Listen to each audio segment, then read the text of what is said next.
What's up, JL Life? Misty here, and today we're going to be installing and giving an overview on EZTRUNK, extra trunk space. Stay tuned.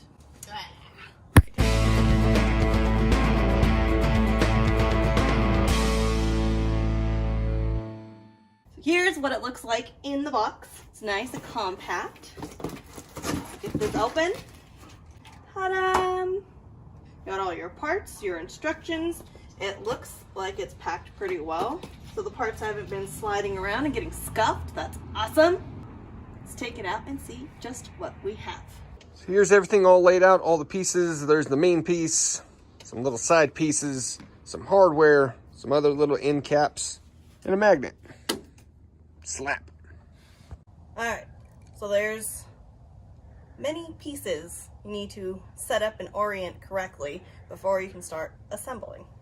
Okay, so there's several pieces that you have, and it is best to lay everything out and set it up the way it's going to be when it's installed, so it'll make your install go much smoother. Orientation of your main trunk piece.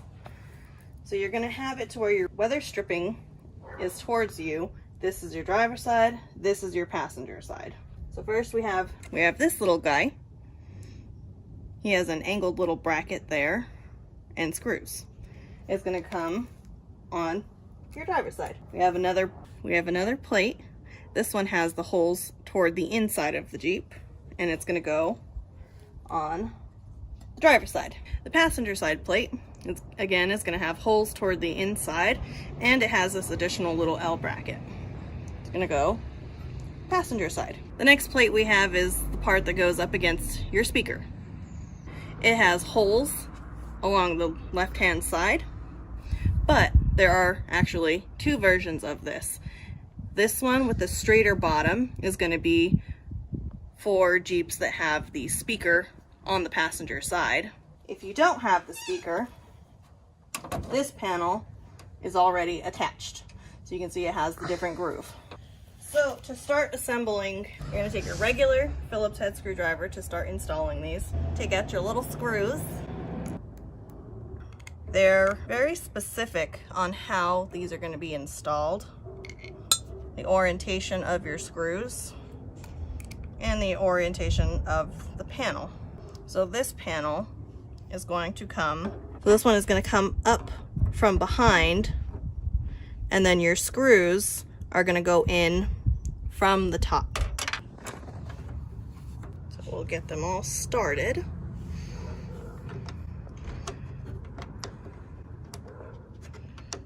I think this might be easier if we open this.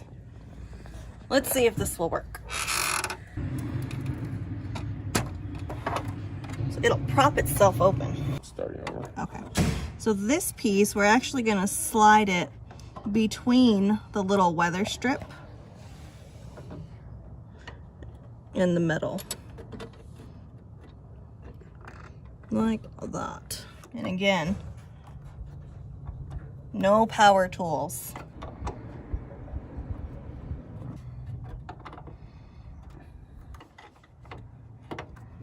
Okay, once you get them all started, then you can go ahead and tighten them down. So our next panel, we're going to line it up with these holes. Your panel is going to go on top of the bracket. I wonder if it'll be easier.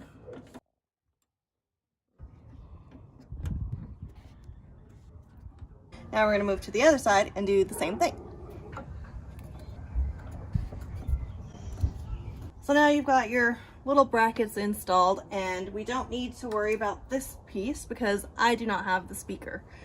The one without the speaker is already installed right here. Good to go. So my suspicions about the dirty dog net not working with this setup was correct. I'm going to need to remove these straps because we're going to be using the center D-ring.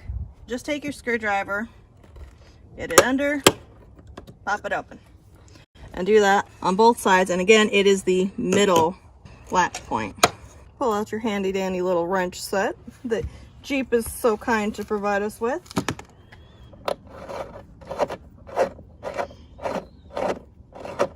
set it to the side. To the other side, set it to the side. Okay, so next we want to take our trunk unit and put it in the trunk.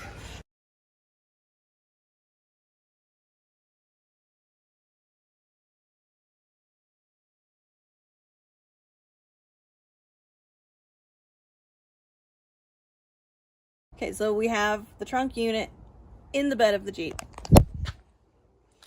And you want to set it in and line up this first hole with the bolt hole where your D-ring was.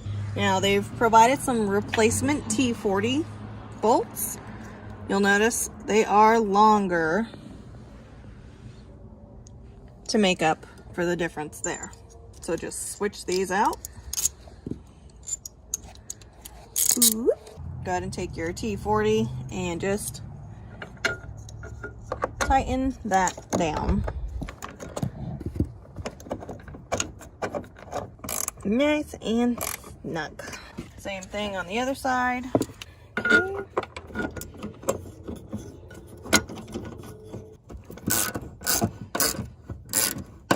So next, we have this little bracket. It's going to replace this old bracket to hold the hose for your washer fluid. So just pull this guy out like that, and it's gonna just stick on with 3M tape. We got an alcohol cleaning pad to clean this up. So you'll wanna wait for this to dry before you stick it on there. So peel off your backing and lop it right on there. Give it a nice firm pressing. And when you're not using it, ta-da! Next, we're going to talk about our wing bolt plates. These are pieces that are going to go on for extra added security. And what's going to happen is we're going to stick these on. Your peg is going to go inside your third hole. So remove your bolt for your hardtop. You're going to stick it in there. And then this plate is going to go in with the bend going upward. And if you look close, if you look in there, you can see there is a nut that is welded in place just right there. And that's what that space is for. So it's going to slide right around that nut. Since we have the hardtop on, we will be using the longer bolts. They did also include shorter bolts for when you have your hardtop off or if you're using a soft top. We're just going to tighten them down with the supplied T30 torque key. Or if you have a T30 torque bit, you can also use your handy dandy little tool, your little ratchet that Jeep sent you.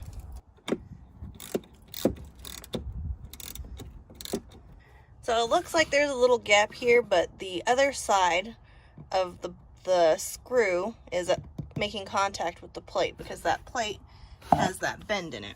So it's nice and secure. It's not going to go anywhere. It's also helping to hold your hardtop on since you don't have the bolt there. Now this part is kind of optional. You don't need to have it on whenever you have the hardtop on, but it does serve as extra security whenever you have the hardtop off. These can be used with and without the hardtop. They're not as necessary with the hardtop, but I figured I'm putting them on now because I don't plan on taking my hardtop off until it gets warm again. It's starting to be too cold to take the top off. So you will need to remove your bolts and take it off when you're ready to remove your hardtop. These plates have to be installed with this long back piece toward the front of the Jeep, and they are going to be a barrier so people cannot reach in behind the wing and attempt prying it open. So EZTRUNK is really easy to open up and deploy whenever you're ready. So basically just lift it up. You can grab this little strap for extra leverage. So I'm short, I need it. And lift it up. Unfold your wing and make sure it is tucked in there. In there, you can pull your wings down from their magnetic hold. Lift up, bring out, and drop down.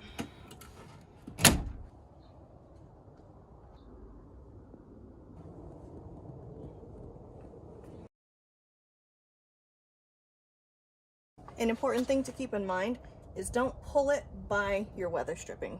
This will come off. It's much better to use your strap. Now this thing is going to be held secure by the door when it is closed. So taking down your EZTRUNK is just as easy as putting it up. So just lift, fold in your wings, get your strap to lift it, fold in this wing, and then let it down. Ta-da! Alright, so that's how the EZTRUNK is deployed, unfolded, put in place. So this product is excellent for giving you some added security and a place to store your goods out of sight. So it is a good deterrent for theft. However, like most things, if somebody really wants in bad enough, they'll find a way. So this is not a be-all, end-all. However, it is a very strong deterrent. If someone wanted to pry it open, they probably could. If you have your hardtop off, if someone really wants to get into your trunk space bad enough, there are some little spots where someone might get their fingers in. Here is one, possibly a little here, but it's not as easy to get leverage with just the 2 fingers. And that's why this wing plate is more important, is because if there is prying that happens, it's going to limit how much it can be pried up before it's going to have to be bent. Now if we come on to the passenger side, you can see there's actually no space here. I mean, someone could get a pry bar in there if they wanted to, bad enough. But who's got time for that? The wing plate again on this side really helps with that space. As you can see, I can get a couple fingers in there, but it's not super easy. So now we're looking in from the back seat area, and you'll notice the unit has a door here. EZTRUNK offers a locking mechanism that you can purchase separately to make this functional. It will open up this direction, and it's just added convenience so we can have an access space rather than having to open your entire back door. So something that might be of concern to some is what to do with your wiring in your hose when you have your hardtop off. So the instructions recommend that you can lift up this piece of trim here and tuck it in along behind the trim along this area. I have found that you can actually just unplug it and it can run underneath. That's what I'm gonna do. It makes more sense for me. So that wraps up how to install and how to open up and deploy your EZTRUNK. Now, why would you want an EZTRUNK? It is a matter of convenience and security, because now with Christmas shopping season coming up, I don't have to worry about leaving bags or boxes of things in my vehicle or having to come home between each store. Now I can just stick my stuff in here and go on my way to the next stop that I need to make. So it's super convenient. It's exactly what I was wanting. This is different from most enclosures as it's not permanent either. So it's not fixed and constantly having to stay up, which is what I did not want for a trunk enclosure. I wanted to have the freedom to still have my space if I needed it. There have been multiple occasions where we needed to use my Jeep because we had, a big box or, a big package or something that was large and needed the space. And we couldn't do that in Mo's Jeep because his enclosure is fixed and it doesn't come out easily. There's one drawback to this unit, and that is it kind of does limit your ability to use your hatch area below here. When it's deployed, it only opens this little bit. So now when it's folded down, you are able to open this up a little bit more and access the things that you need in there. So I personally would recommend store things in there that are no larger than this space to get them out. Now this is a great option for when you want to keep your space, as I mentioned. If you need the extra space and you want this to be a flat surface, this unit removes very easily. Pull out this bolt, and the entire unit will come out. Alright guys, so that's gonna wrap up how to keep your junk in your trunk with EZTRUNK. I hope you guys have enjoyed this video. I hope it has been informative and helpful. Be sure to like, comment, subscribe, and share. Catch y'all next time. Oh, one last thing. You can save 10% during the month of November by using code BLK10% on the website EZTRUNK.net.